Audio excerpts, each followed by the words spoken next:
अस्सलामु अलैकुम वरहमतुल्लाहि वबरकातुह।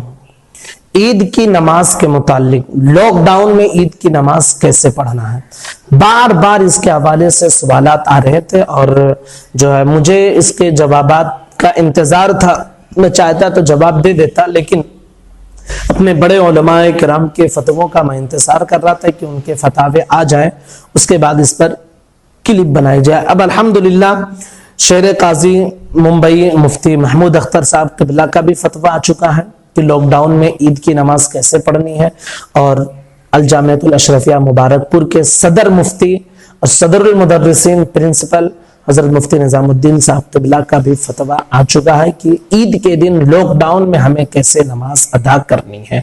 गुजारिश है कि इस क्लिप को आप अच्छे अंदाज में समझ लें, सीख लें, ताकि जो बदमज़हब आपको बहकाने की कोशिश करते हैं वो आपको बहका ना सके। आप अलग अलग क्लिप्स देखेंगे, बहुत सारे लोग आपको ये इजाजत देंगे कि आप घर पर ईद की नमाज पढ़ें, बिल्कुल ऐसे ही जैसे ईद जुमा की उन्होंने परमिशन दी है कि आप घरों में जुमा पढ़ लें, जमात से पढ़ें, जोहर की नमाज, जो क्या क्या परमिशन दिए हैं ऐसे वो आपको ईद की भी परमिशन देंगे। लेकिन सही मसला जानना आपके लिए जरूरी है। सबसे पहली चीज आप ये समझ लीजिए कि ईद के लिए जो शर्तें हैं वो तमाम वही शर्तें हैं जो जुमा के लिए हैं, सिवाय खुतबा के। यानी जो शर्त जुमा कायम करने के लिए है वही शर्त ईद भी कायम करने के लिए है। बस फर्क यह है कि जुमा के लिए खुतबा शर्त है, ईद के लिए शर्त नहीं है। ये एक फर्क है।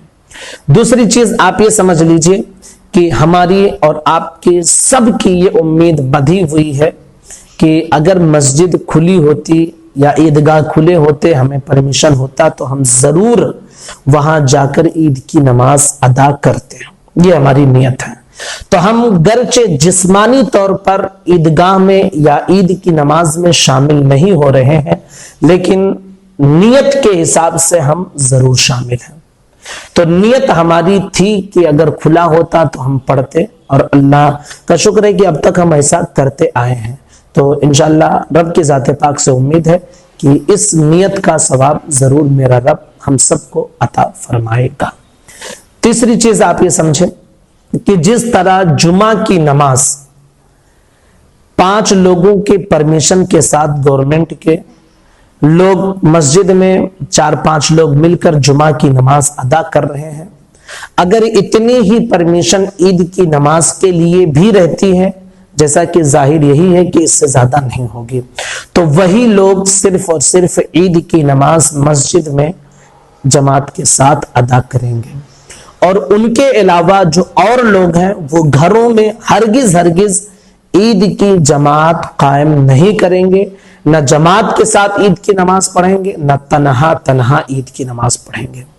जिनको परमिशन है 4-5 लोग, वो लोग मस्जिद में पढ़ेंगे, और उनके अलावा जो लोग घरों में हैं वो ना जमात के साथ ईद की नमाज पढ़ेंगे, न तन्हा। उन्हें कौन सी नमाज पढ़नी है, तो इसके हवाले से आप मुफ्ती निजामुद्दीन साहब के फतवे में जो मौजूद है वो ये है कि दुर्रे मुख्तार और बहारे शरीयत में ये मसला मौजूद है कि नमाज ईद के बाद 4 रकात नफल नमाज पढ़ना घर में मुस्तहब है। कब? ईद के बाद 4 रकात नफल नमाज घर में, घर के अंदर पढ़ना ये मुस्तहब है। यूं भी चाश्त के वक्त में 4 रकात नमाज पढ़ने की अहादीस से नबविया में बड़ी फजीलत आई है। अब ईद की नमाज के बाद का जो वक्त होता है वो चाश्त का ही वक्त रहता है, तो वो फरमा रहे कि ईद के बाद 4 रकात नफल पढ़ना मुस्तहब है। और इसी तरह आप अगर देखें तो चाश्त की नमाज जो 4 रकात पढ़ी जाती है, इसकी भी बहुत फजीलत हदीस में आई है।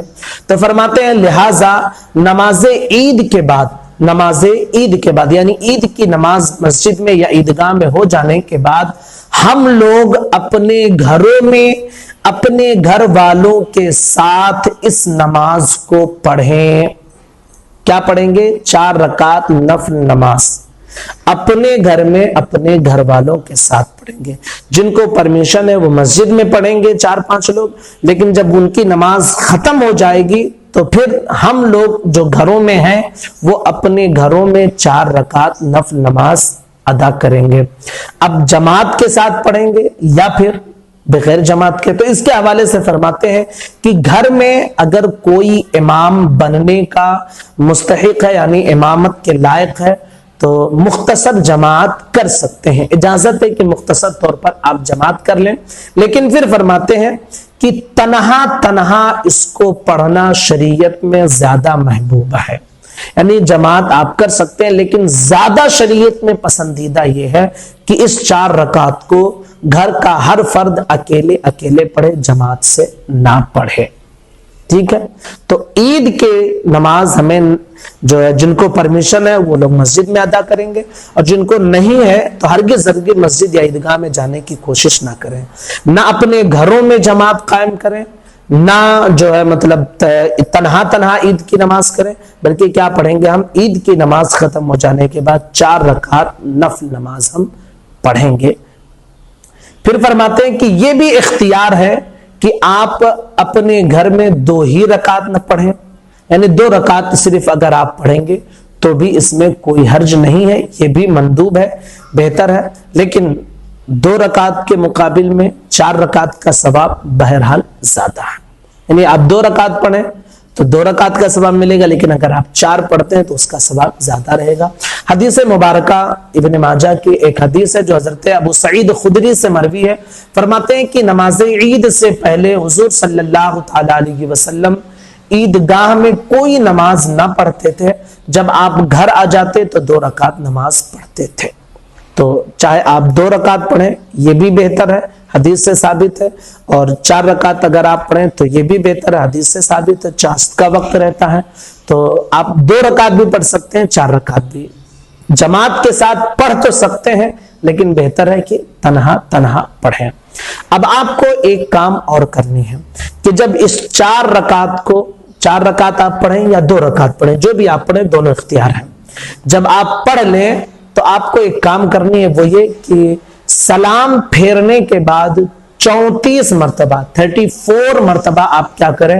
اللہ اکبر اللہ اکبر لا الہ الا اللہ واللہ اکبر وللہ الحمد، جو عید کے دن ہم تکبیر پڑھتے ہیں عید اور بقرہ عید میں، وہ تکبیر پڑھیں۔ اگر پورا آپ کو نہیں یاد ہے تو اللہ اکبر اللہ اکبر اللہ اکبر اللہ اکبر، اس کو ہم 34 مرتبہ 34 مرتبہ سلام پھیرنے کے بعد پڑھیں گے، ٹھیک ہے؟ کب؟ چاہے آپ 2 رکعت پڑھ رہے ہوں یا 4 رکعت، سلام پھیرنے کے بعد آپ کو 34 مرتبہ یہ آپ پڑھ لیں۔ نیت کیسے آپ کو کرنی ہے اس 4 رکعت کی یا 2 رکعت کی تو آپ سمجھ لیجئے۔ اگر آپ 4 رکعت پڑھ رہے ہیں تو نیت کی میں نے 4 رکعت نفل نماز واسطے اللہ تعالیٰ کے، منہ میرا طرف کعبہ شریف کے، اللہ اکبر۔ 2 رکعت پڑھ رہے ہیں تو نیت کی میں نے 2 رکعت نفل نماز واسطے اللہ تعالیٰ کے، منہ میرا طرف کعبہ شریف کے، اللہ اکبر۔ یہ زبان سے کہنا مستحب ہے، اگر آپ دل میں اس کا ارادہ کر لیں تو بھی آپ کی نماز ہو جائے گی۔ تو امید کرتے ہیں کہ نماز عید کے متعلق ہمارے اہل سنت والجماعت کا یہ جو فتویٰ ہے یہ آپ کو سمجھ میں آ گیا ہوگا، اور اسی پر انشاءاللہ ہم اہل سنت والجماعت کا جو ہے اسی پر عمل رہے گا، اسی طرح ہم عید کی نماز ادا کریں گے۔ گزارش ہے کہ ہر سنی صحیح العقیدہ کے پاس اس کلپ کو آپ ضرور پہنچائیں تاکہ کوئی بد مذہب ان کی نماز کو خراب کرنے کی کوشش نہ کر سکے۔ السلام علیکم ورحمۃ اللہ وبرکاتہ۔